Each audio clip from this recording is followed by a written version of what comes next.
ముంతా తుఫాన్ ప్రభావంతో కురిసిన భారీ వర్షాలకు వరంగల్లోని పలు ప్రాంతాలు జలదిగ్బంధంలో చిక్కుకున్నాయి. భద్రకాళి చెరువు ఉధృతికి పరివాహక ప్రాంతాలు జలమయమయ్యాయి. వరద ప్రభావంతో భద్రకాళి ఆలయానికి రాకపోకలు నిలిచిపోయాయి. ఆలయం నుంచి పాలిటెక్నిక్ కళాశాల వరకు రోడ్డు జలమయమైంది. ములుగు రోడ్డు వద్ద నాలా ఉధృతంగా ప్రవహిస్తోంది. నగరంలో 188 కాలనీలు నీట మునిగాయి. వరంగల్ ఖమ్మం జాతీయ రహదారిపై వరద నీరు ప్రవహిస్తుండటంతో వరంగల్ హనుమకొండ మధ్య రాకపోకలు బంద్ అయ్యాయి. కాసేపట్లో వరంగల్లో సీఎం రేవంత్ రెడ్డి పర్యటించనున్నారు. దీనిపై మరింత సమాచారం మా ప్రతినిధి తిరుపతి అందిస్తారు. రైట్ తిరుపతి, చెప్పండి. యమునా వరంగల్ హన్మకొండలో వరదల బీభత్సం కొనసాగుతుంది. ఉదయం నుంచి కూడా అనేక కాలనీలు నీట మునిగాయి. అనేక మంది ప్రజలు చాలా ఇబ్బందులు పడుతున్నటువంటి పరిస్థితికి కనబడుతుంది. ప్రజెంట్ ఇప్పుడు నేను హన్మకొండలోని హంటర్ రోడ్లోనే ఇక్కడ చూడొచ్చు, పెద్ద ఎత్తున అన్ని కాలనీలు నీట మునిగినటువంటి పరిస్థితి కనబడుతుంది. ఈ నేపథ్యంలో రెస్క్యూ చేసి పోలీసులంతా కూడా అనేక మంది ప్రజలను సురక్షిత ప్రాంతాలకు తరలించినటువంటి పరిస్థితి కనబడుతుంది. ఉదయం నుంచి కూడా వరంగల్ నగర వ్యాప్తంగా వరదల బీభత్సంతో అనేక మంది ప్రజలు చాలా ఇబ్బందులు పడ్డారు. వృద్ధులను కావచ్చు, మహిళలను రెస్క్యూ చేసి పోలీసులు సురక్షిత ప్రాంతాలకు తరలించినటువంటి పరిస్థితి. నాకు అందుబాటులో సుబేదారి పోలీసులు పరిస్థితి ఎట్లాంటి రిస్క్ చేశారు, నిన్న రాత్రి నుంచి ఎటువంటి ప్రయత్నాన్ని కొనసాగించారు, ప్రజెంట్ ఇప్పుడు సిచ్యువేషన్ హన్మకొండ నగరంలో ఎట్లా ఉంది తెలుసుకునే ప్రయత్నించింది. నిన్నటి నుంచి మీరు పూర్తిగా వృద్ధులను కావచ్చు, మహిళలందరూ రిస్క్ చేసి బయట తీసుకొచ్చే పరిస్థితి. ప్రజెంట్ ఇప్పుడు లోపల కాలనీలో ఎట్లా ఉంది, ఎంతమంది మీరు బయటకు తీసుకొచ్చారంటే ఏం చెప్తారు? ఈ నిన్నటి నుంచి మేము మా గౌరవనీయులైన సిపి గారి ఆదేశానుసారం ఇమ్మీడియట్గా పోలీస్ వ్యవస్థ మొత్తం అలర్ట్ అయి ఉన్నాం. ఇమ్మీడియట్గా తుఫాన్ ఎఫెక్ట్ తెలవగానే అన్ని కాలనీ వాసులను అలర్ట్ చేయడం జరిగింది. వాళ్ళలో ఒక ధైర్యం నింపడం జరిగింది. మేమున్నామంటూ అందరినీ ఆల్మోస్ట్ నిన్న నుంచి మేము మా సుబేదార్ పిఎస్ పరిధిలోనే దాదాపు నిన్న ఒక 130 to 150 మెంబర్స్ని రెస్క్యూ చేయడం జరిగింది. ఈ అంబేద్కర్ భవన్లో మ్యారేజ్ ఫంక్షన్లో కోసం వచ్చిన వాళ్ళను, అలాగే రామ్నగర్లో ఒక ఇంట్లో ఇరుకపోయిన వాళ్ళని, రామకృష్ణ కాలనీలో, అలాగే అశోక్ నగర్ కాలనీలో దాదాపు ఒక 130 to 150 మెంబర్స్ని మేము నిన్న రెస్క్యూ చేయడం జరిగింది. నిన్న నైటు ఇక్కడ కూడా మనకు ఇక్కడ ఈ సిఎస్ఆర్ గార్డెన్ ఎదురుగా welfare school degree college students ఉంటారు, అంతా అమ్మాయిలు.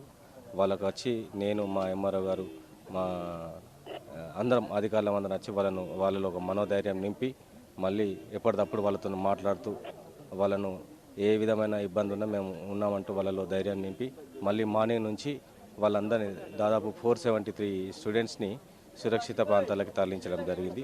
వారితో పాటు చుట్టుపక్కల కాలనీలో మునిగిపోయిన రేమత్ నగర్లో దాదాపు ఒక 30 మంది ఫ్యామిలీస్ని, అలాగే ఈ పక్కన గ్యారేజ్లలో ఉన్న లేబర్ని దాదాపు వాళ్ళు ఒక 100 మంది దాకా మేము సురక్షిత ప్రాంతాలకు తరలించడం జరిగింది. సుబేదార్ పిఎస్ లిమిట్లో ఎన్ని కాలనీలు నీట మునిగాయి, మొత్తం ఎంతమందికి సురక్షిత ప్రాంతాలకు తరలించారు, అసలు ప్రజెంట్ ఇప్పుడు సిచ్యువేషన్ ఎట్లా ఉంది కాలనీ లోపల, ఈ వరద ఎప్పుడు తగ్గే అవకాశం ఉందంటే? ఇప్పుడు నిన్న నైట్ మనకు 12 నుంచి వర్షం తగ్గిపోవడం వల్ల మన ఏరియా మొత్తం మన కంట్రోల్కి వచ్చింది. నిన్న మాత్రం దీన్ దయాళ్ నగర్ కానివ్వండి, అలాగే బిఆర్ నగర్ కానివ్వండి, అలాగే మన తిరుమల జంక్షన్ బార్ నుంచి అది గోకుల్ నగరు, రామ్ నగరు, అశోక్ కాలనీ ఆ ఏరియా మొత్తం నీట మునిగిపోయాయి. నిన్న ఇటు Ramakrishna colony A to Z medical area Ramakrishna colony మొత్తం నీట మునిగి ఉండే. వారందరినీ నిన్న అందరినీ అలర్ట్ చేశాము. ఎక్కడైతే ఇబ్బంది ఉందో వాళ్ళందరినీ ఇమ్మీడియట్గా షిఫ్ట్ చేయడం జరిగింది. మన దగ్గర ఎలాంటి ఇబ్బంది లేకుండా అందరినీ సురక్షిత ప్రాంతాలకు తరలించడం జరిగింది. సిటీలో ట్రాఫిక్ ఎట్లా ఉంది? నేను హన్మకొండ బస్ స్టాండ్ పరిసర ప్రాంతాలు కావచ్చు, మొత్తం నగరంలో ఎక్కడ చూసినా కూడా సిగ్నల్ వ్యవస్థ లేకుండా మొత్తం ట్రాఫిక్ ప్రజెంట్ ఇప్పుడు ట్రాఫిక్ వ్యవస్థ ఎట్లా ఉంది, రెస్క్యూ ఎట్లా చేశారు ఎంతసేపు అంటే? అందరికీ నమస్కారం అండి. ఇది వరంగల్ పట్టణ ప్రజలందరికీ నమస్కారం. ఇది మా CP sir Sanpreet Singh sir ఉత్తర్వుల మేరకు మేము నిన్న మధ్యాహ్నం నుంచి కూడా ఇది ఏదైతే మొంద తుఫాన్ ఎఫెక్ట్ ఉందో ఆ ఎఫెక్ట్ సార్ ఏదైతే స్పెషల్ ఇన్స్ట్రక్షన్స్ ఇచ్చిండో, సార్ సపరేట్గా టెలికాన్ఫరెన్స్ తీసుకొని మా అందరికి స్పెషల్ ఇన్స్ట్రక్షన్స్ ఇచ్చారు. సార్ ఇన్స్ట్రక్షన్స్ ప్రకారం మా DCP sir Prabhakar Rao sir, ACP sir Satyanarayana sir కూర్చొని మేమందరం ప్లాన్ వేసుకొని ముందుగానే ట్రాఫిక్ సిగ్నల్స్ కానీ ట్రాఫిక్ వ్యవస్థ ఎక్కడెక్కడ వరద రావచ్చు అనేసి మనకు వాటర్ లాగింగ్ పాయింట్స్ మనకు ఆల్రెడీ నోట్లో ఉన్నాయండి. ఆ వాటర్ లాగింగ్ పాయింట్లో సపరేట్గా స్పెషల్ బందోబస్తు దానికి వేసుకున్నాము. ఎక్కడైనా వాటర్ ఎక్కడ ఉన్నదో ప్రజలు అటు రాకుండా ఉండడానికి కోసం బ్యారికేడ్లు పెట్టేశాము. ఎక్కడ కూడా ట్రాఫిక్ ప్రజలకు ఇబ్బంది కలగకుండా అక్కడ నుంచి మనకు ఈ వరద ద్వారా ఇప్పుడు ఏదైతే రాత్రి 12 దాకా వర్షం పడ్డది, రాత్రి 12 తర్వాత వర్షం పోయింది. కానీ మనకు తెలియకుండానే వరద అనేది రాత్రి 12 తర్వాత వరద పెరగడం అనేది మనం ఇక్కడ గమనించాల్సిన పాయింట్. యాక్చువల్గా వరంగల్లో వర్షం 40 సెంటీమీటర్లు 30 సెంటీమీటర్లు పడ్డదన్నారు, బట్ అది మనకు 12కి అయిపోయింది. కానీ ఫ్లడ్ అనేది మనకు ఆఫ్టర్ 12 తర్వాత మనం మార్నింగ్ 6 చూసుకుంటే మనం ఎంటైర్ ఈ మెడికవర్ హాస్పిటల్ నుంచి సిఎస్ఆర్ జంక్షన్ మొత్తం బోత్ సైడ్ కూడా ఓవర్ ద డివైడర్ ప్రవహిస్తుంది. మనిషి పోవడానికి కానీ రావడానికి లేకుండా ఉండే. మార్నింగ్ ఉదయం నుంచి కూడా మన రెస్క్యూ ఎస్డిఆర్ఎఫ్ వాళ్ళు ఇక్కడ మన ఎస్డిఆర్ఎఫ్ ఆర్ఎస్ఏ గారు కూడా ఉన్నారు. అందరూ పార్టిసిపేట్ చేసేసి ఆల్ లైన్ డిపార్ట్మెంట్స్ కోఆర్డినేట్ చేసుకొని మనం మన టార్గెట్ ఏముండేనంటే ఇక్కడ జ్యోతిరావు పూలే ఉన్న జూనియర్ కాలేజ్లో ఉండే అక్కడ మొత్తం 470 మంది గర్ల్స్ స్టూడెంట్స్ జూనియర్ కాలేజ్ కానీ డిగ్రీ కాలేజ్ కానీ 473 మంది స్టూడెంట్స్కి వాళ్ళని రెస్క్యూ చేసుకుంటూ వాళ్ళకి కావాల్సిన ఫుడ్ వాటర్ని మనం సప్లై చేస్తూ వాళ్ళని ఎస్డిఆర్ఎఫ్ కోఆర్డినేషన్తో ల్యాండ్ ఆర్డర్ కోఆర్డినేషన్తో మేము అందరం కూర్చొని రెస్క్యూ చేసి మొత్తం 473 మందిని సురక్షిత ప్రాంతంలో మన బస్సులో పంపించడం జరిగింది.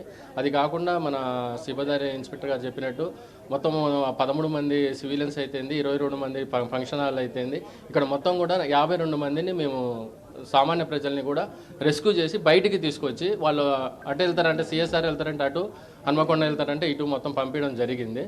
మనకు ఒకటే మన సార్ చెప్పిన సిపి సార్ ఇన్స్ట్రక్షన్స్ ఎట్లా ఉన్నాయంటే at any cost there is no single loss అనేసి ఆ సిద్ధాంతంతోనే ఎక్కడ ఫోన్ వచ్చినా కూడా తక్షణం మేము నడుచుకుంటూ పోయేది ఉంటే నడుచుకుంటూ పోతున్నాం, తాడేసుకొని పోయేది ఉంటే తాడేసుకొని పోతున్నాం.